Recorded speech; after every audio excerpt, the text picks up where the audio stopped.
मई माह में कश्मीर घाटी में जब टारगेट किलिंग का सिलसिला शुरू हुआ तो रिजर्व कैटेगरी के जो कर्मचारी जम्मू बेस थे उनकी भी, रजनी बाला जो थी वो भी रिजर्व कैटेगरी थी, उनकी भी हत्या हुई। और उसके बाद से ये लोग जम्मू शिफ्ट कर गए और लगातार मांग कर रहे थे कि इनकी ट्रांसफर पॉलिसी बनाई जाए।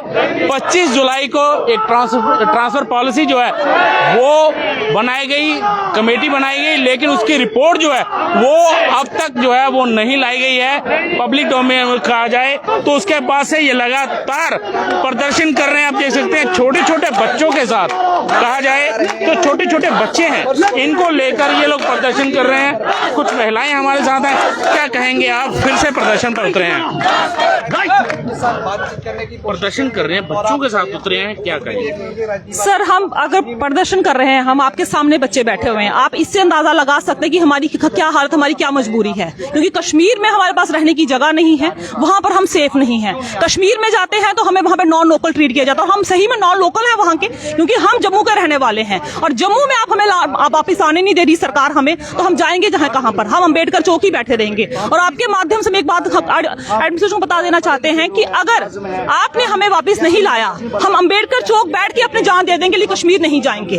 क्योंकि अम्बेडकर चौक बैठ के किसी राइट के लिए जान देना, उस पर हमें फक्र महसूस होगा, लेकिन वहां पर किसी की गोली का शिकार हो जाना। आप कश्मीर क्यों नहीं जाना चाह रहे? कश्मीर में आप मीडिया है, आपको ज्यादा पता है वहां पे टारगेट किलिंग हो रही है। हमारे सामने कितने हमारे डेडिकेटेड टीचर्स जो हैं जिनको स्कूलों में मार दिया गया, तो क्या हम वहां पे गोली खाने जाएंगे? हम वहां पढ़ाने के लिए जा रहे हैं, हमने वहां पे गोली नहीं खानी है।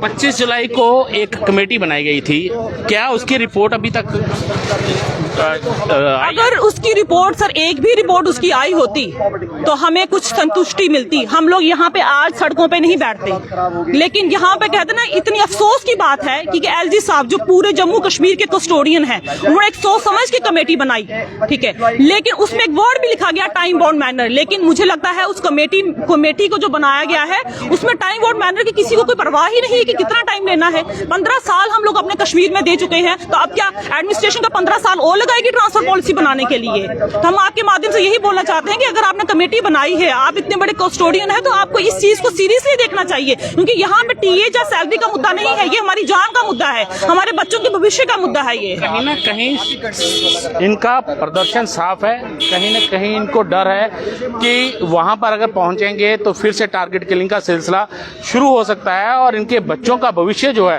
वो फिर से कहीं ना कहीं खतरे में आ जाएगा। कुछ और लोग हैं, सर आप भी प्रदर्शन कर रहे हैं, लगातार मांग की जा रही है आपकी तरफ से कि ट्रांसफर पॉलिसी बनाई जाए, वजह क्या है? अभी तक ट्रांसफर पॉलिसी क्यों नहीं बन पाई है? देखिए सर, ट्रांसफ़र पॉलिसी के लिए गवर्नर साहब ने एक कमेटी का गठन किया था आज से 1.5 महीना पहले फ़िलहाल, लेकिन बड़े अफसोस की बात है कि उनके निर्देशन का जो पालन है वो कमेटी नहीं कर रही है। और जो उनकी जो रिपोर्ट्स हैं कमेटी की, वो अभी तक ना पब्लिक डोमेन में आई है, ना एलजी साहब के मतलब कि उसमें नज़र में है कि क्या है क्या नहीं। और ये प्रदर्शन करते हुए हमें लगभग 100 दिन हो गए हैं और बड़े अफसोस के साथ कहना पड़ता है, हमारी जो बहनें हैं, हमारे जो भाई हैं, ये अपने बच्चों को लेके सड़कों पे बैठे हुए हैं। जिन टीचर्स का काम था स्कूलों में बच्चों का भविष्य बनाना, वो अपने बच्चों के भविष्य के लिए बच्चों के साथ सड़कों पे उतरे हैं। और बड़े अफसोस की बात है, जिसको हम एक बिल्डर ऑफ नेशन बोला जाता है टीचर्स को, वो आज सड़कों पे अपनी जान के लिए, अपनी सुरक्षा की मांग कर रहा है और उनकी आवाज़ सुनने वाला कोई नहीं है। इसलिए एलजी साहब से मैं एक ही दरख्वास्त करता हूं, प्लीज़ जल्द से जल्द, जितनी जल्दी हो सके, प्लीज़ आप कुछ ये निर्देश आगे उनके कमेटी तक पहुंचाएं और जो इनकी रिपोर्ट्स हैं, जो कमेटी की रिपोर्ट्स हैं, वो पब्लिक डोमेन में आए, एलजी साहब उसमें इंटरवीन करें ताकि जो हमारा ट्रांसफर पॉलिसी है उसका गठन जल्द से जल्द हो सके। इनकी मांग है कि एलजी साहब को खुद इंटरवीन करना होगा, तब जाकर इनकी ट्रांसफर पॉलिसी जो है वो बन सकती है। कुछ और लोग हैं, सर आप भी लगातार प्रदर्शन करते रहे हैं, 100 दिन से ज़्यादा का समय हो चुका है आपको अभी भी डर सता रहा है कि वहाँ पर टारगेट किलिंग का सिलसिला फिर से शुरू हो सकता है। आप बच्चों के साथ उतरे हैं, वजह? देखिए, डर तो है, ये कोई एचआरए डीए या किसी प्रमोशन का मसला नहीं है, ये कर्मचारी की जीवन और मृत्यु का मसला है। चूँकि जिस हालात में कश्मीर से हम निकले थे, ये बात ठीक है कि सुरक्षा जो एजेंसीज है वो काम कर रही हैं, सुरक्षा व्यवस्था क्या है वो एजेंसीज का काम देखना है, हम उस पर कमेंट नहीं करना चाहते। अगर इन चीज़ों को आप पीछे छोड़ भी दें तो एक कर्मचारी का ये अधिकार बनता है कि एक टाइम बोन मैनर में उसकी ट्रांसफ़र की जाए। चूँकि हम पिछले 15 सालों से, मैं अक्सर कहता हूँ कि भगवान रामचंद्र जो थे उनको 1400 वर्षों का वनवास था और उनका वनवास 14 वर्षों के बाद ख़त्म हो गया, लेकिन हमारा वनवास जो है वो 15 सालों के बाद भी ख़त्म नहीं हो रहा है। कम से कम सरकार ने एक सीरियस अप्रोच दिखाई थी कि उन्होंने एक कमेटी को बनाया था, कमेटी कॉन्स्टिट्यूट की कि जो ट्रांसफ़र पॉलिसी को ऊपर काम करेगी, लेकिन 1.5 महीना हो गया है, 1.5 महीने से ऊपर जा रहा है। अब और अब कमेटी का हमें पता नहीं क्या कर रही है, जिसमें साफ लिखा गया था टाइम बाउंड मैनर में अपनी रिपोर्ट दी जाएगी। तो मुझे बताइए वो ये टाइम बाउंड है क्या?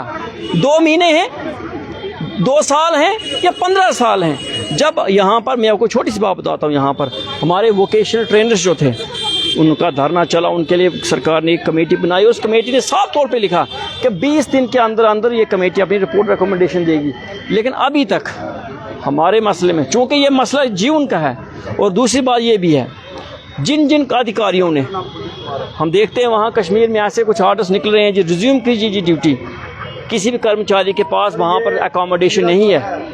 ये तमाम कर्मचारी जो हैं ये रेंटेड अकोमोडेशन में रहते हैं। अगर ये यहाँ से जाएंगे तो बैठेंगे कहाँ? कि कम से कम जो आश्वासन आपने दिया है, अब समय आ चुका है। जो कल उन्होंने घोषणा राजा हरि सिंह जी की यहाँ छुट्टी का, उनके जो जन्मदिन पे छुट्टी का ऐलान किया है, उसका भी स्वागत है। हम भी अब इंतज़ार में बैठे हैं कि कब एक वो ट्रांसफ़र पॉलिसी की नोटिस। तो आप देख सकते हैं यहाँ पर छोटे छोटे बच्चों के साथ, हालांकि टीचर जो है वो बच्चों का भविष्य बनाते हैं, लेकिन इनके बच्चों का भविष्य जो है वो कहीं ना कहीं अदर में लटका हुआ है। आप देख सकते हैं एक छोटा बच्चा जो है कह रहा है मेरा भविष्य कहाँ है।